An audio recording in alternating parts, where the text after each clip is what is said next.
This video is proudly sponsored by Newtype. Tools, accessories, model kits, these guys have it. Hop over to newtypehq.com and use the link below to help this channel out for future builds.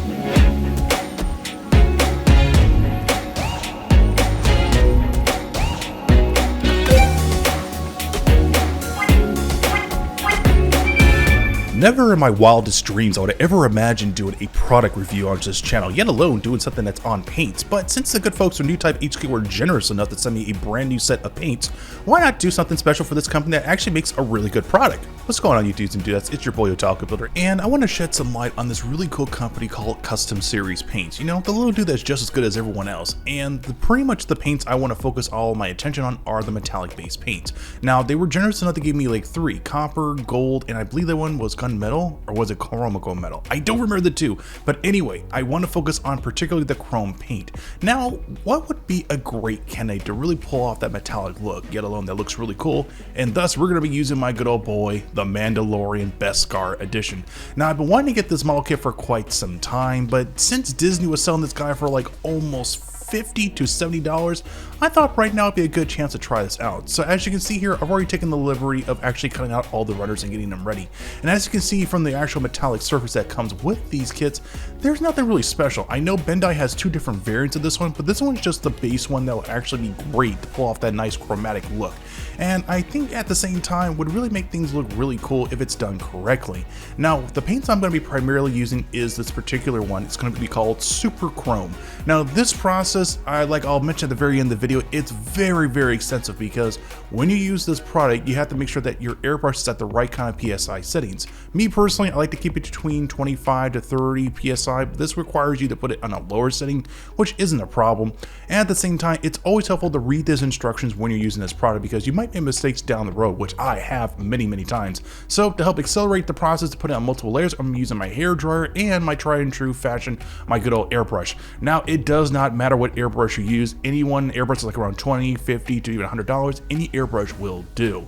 Now, excuse me, let's get started actually applying this paint onto the surface. Now, we're going to be using our tried and true method, the spoon technique. Now, I've already taken the liberty of spraying one with my good old fashioned Mr. Hobby Black and Mr. Kustom Series Paints Primer White. I'm going to give you 2 options right here to see exactly how each method works exactly the same. It just basically boils down to what your preference is. So once the spoons have completely dried, it's now time to hit that surface up with metallic based paint. Now, what this is actually going to do is going to create a nice reflective surface onto which the actual chromatic paint can sit on to create that nice chromatic effect. If you do it correctly, you'll get great results, but I'll get to explain that later on in the video.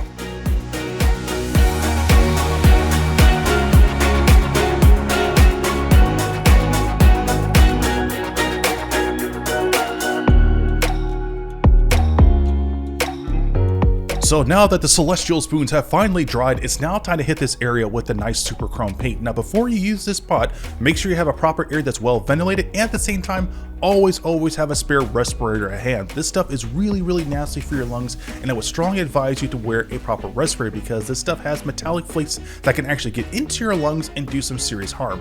Now, before I get started, give the go paint a good shake, pour a generous amount inside the reciprocal, inside the airbrush, and begin to do a up and down motion. Now, as you can see here, I'm doing a back and forth, forward and back motion to actually build up layers. Now, depending on how many layers you do it, you'll actually get the right kind of effect. I would recommend doing it close to like 5 to maybe 8 layers to get the right kind of look. But my generous opinion on this, just keep on applying paint on there until you get a nice metallic look.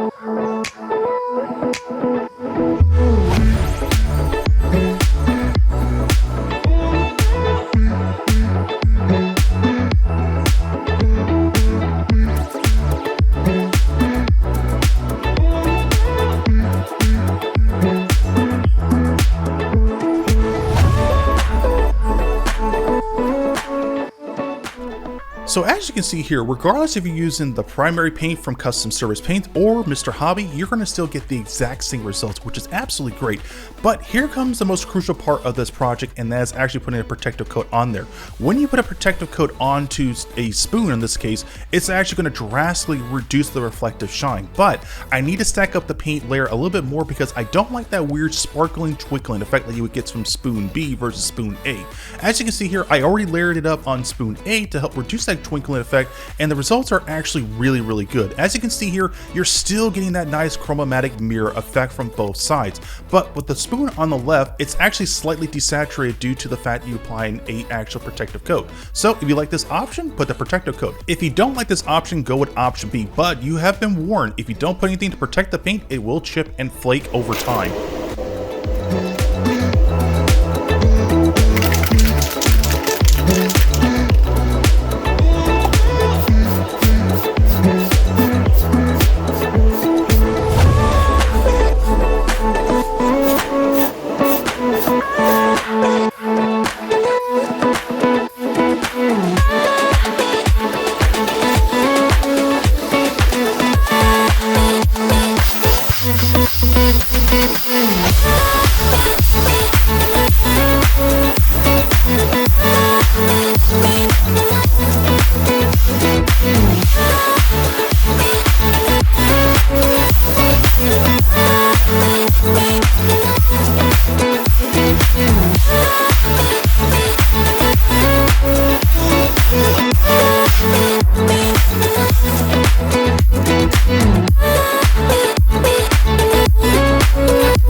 Alright, now that the Beskar armor is now fully painted and letting it sit to dry for like the next 8 hours, I want to put my next attention on the remaining runners. Now this is totally optional, you don't have to go with this method, but I just want to give this kit a lot of love and attention that it deserves, especially when spending close to $50 on it. Now, the one area that's going to be really crucial is going to be this Beskar plate around the main thigh. As you can see here, I've already had to let it dry for the last 8 hours, and now I want to get this area to pop out like how you would see on the sticker. But to pull off this effect, I'm going to be masking out this area with liquid mask to protect that area that pops out a little bit more on the surface, and then once that sits and dry for like close to 2 to 3 hours, I'm then going to be painting that whole area with a nice dark brown and a nice flat black. As for the remaining cloth or fabric underneath the armor, I'm going to be using these combination colors to pull off this nice soft saturated black, while areas around the belt buckle, I'm going to be using this nice halo red to make those areas pop out.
Alright my dudes and dudettes, we've reached the end of the video. It's now once again to give you a full review on this product. Once again, I was primarily focused on the metallic paints, not the primary paints. Secondly, full disclaimer, these paints were generously given to me by my sponsors Newtype HQ. They did not ask me to do a review on this product, nor did they tell me that I needed to do a review. This is something I wanted to do, and at the same time I want to change things up on this channel. So in my video review, I will give my pros and cons about this product and whether or not you guys should consider trying this out. Other than that, please enjoy the rest of the video.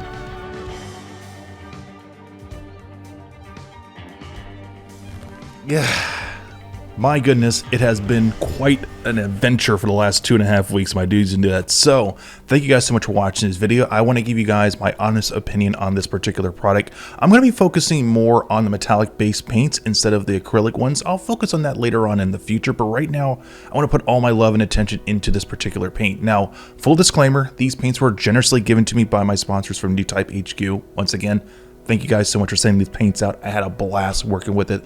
So in this video, I'm going to talk about the goods and the bads and whether or not you guys should consider purchasing it. So, first the bads. It might sound weird, but the pricing for this product, it's a bit too high in my opinion, but that's obviously due to what's happening with the current climate with shortages and whatnot. The acrylic based paint will range between $5 to maybe $6 when you lean towards the metallic based paints, which, by the way, this particular metallic paint is not acrylic based, it's actually L.E.D, which is surprisingly really good. It's like a different form of a lacquer based paint, but with less of the harmful chemicals. This can cost like between like $10. Adding on top of that with shipping, that's like another $9 or $10 more. So that might be discouraging for some people, but I think it's justifiable for the quality you get for this product. Another thing that's like a big issue with this product is the process. When you're working with traditional paints, there's usually like the 3-step process. You got your primer, you got your choice of paint, and then you put a protective seal on it. This product, however, it's like you got your primer, you got your gloss coat, which is designed to actually refract off of the metallic based paint because it's really, really thin. And then you put your protective coat on there once you have the satisfactory look to it. But if it's not enough, then you apply an additional layer of this while you get the nice mirror coat even more refined, and then you put a protective coat on. Anyway, it's a small little gripe, but you know, once you get the hang of it, it's actually really, really fun. Now, another thing that's like really unfortunate with this product, it's not compatible with other forms of polishes. So when I tried making it a little bit more shinier, a little bit more refined, I thought the logical thing for me was to pick up Tamiya's compound finish and compound fine. And I see a lot of model builders use this for model cars to get that nice like professional like polished look. Unfortunately for this stuff, it's not compatible. In fact, when I did apply it onto the surface, it actually degraded the protective coat so bad I ended up stripping the actual metallic paint off of the surface. Even after attempting it close to like 5 times, thinking that I got the actual ratio down correctly, I still failed, and it really, really bummed me out. So don't use this stuff. My honest opinion when it comes to using this product, I would like in the future for custom series paints to put like, I don't know, take your product right here, and then behind the product where the social media part is, just put a QR code there showing like a brief tutorial how to do the process, and then we're good. I had to like constantly talk to my sponsors on how to do it correctly, and I ended up discovering that one method on how we're used to doing it is not compatible with another way how it's done. So a small little video tutorial, whether you want to use my video or anyone else's, would be extremely helpful for anyone down the road, because my goodness, I end up going through a lot of this stuff. So that kind of rectifies all the bads. It's very, very small. Now the goods, my goodness, this paint is really, really compatible with a lot of things. So for starters, when you buy this paint, it is airbrush ready. When you use their matte coat, it's airbrush ready. When you use their gloss coat, it's airbrush ready. You guys seeing a pattern here.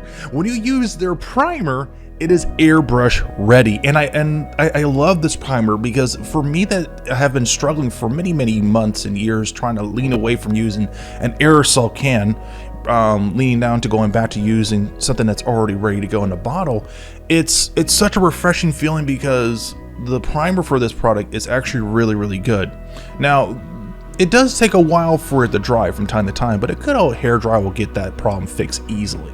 but it's a great product. I enjoy working with the primer, and I even enjoy working with the metallic based paints, even though my time working with the gunmetal was like very, very brief for the Mandalorian pistol.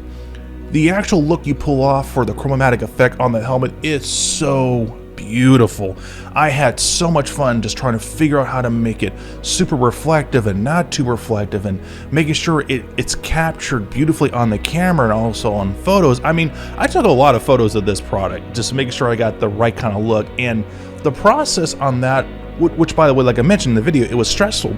It just got incredibly satisfying towards the end of the process. It's just super, super fun. And then another thing that's like really, really jarring with this product is cleaning out on your airbrush. Okay, we all know when you're using a paint or using like already pre-prepared products that are already ready for airbrush ready, you have to deconstruct your airbrush and then you have to reassemble again after you're doing a deep clean. The process of using the primer for this stuff, it's actually very, very easy. As long as you use their particular cleaning based solution, you're good. So in conclusion, I would strongly you guys have no idea how hard it is to do this in one take when your computer software keeps failing. In my conclusion, this stuff is fantastic. It is just as good as Tamiya paint, but even better. It's on the same level with Vallejo with their metallic based paint series, and it is just the best quality paint that I've used in a very long time making YouTube content. I know the price is a bit high, but I still say it justifies it for the kind of quality you get with this. So if you guys found this video somewhat informative, please give this video a thumbs up, like and share with your friends and dudes and dudettes. And as always, I will see you dudes and dudettes on the next build. Later.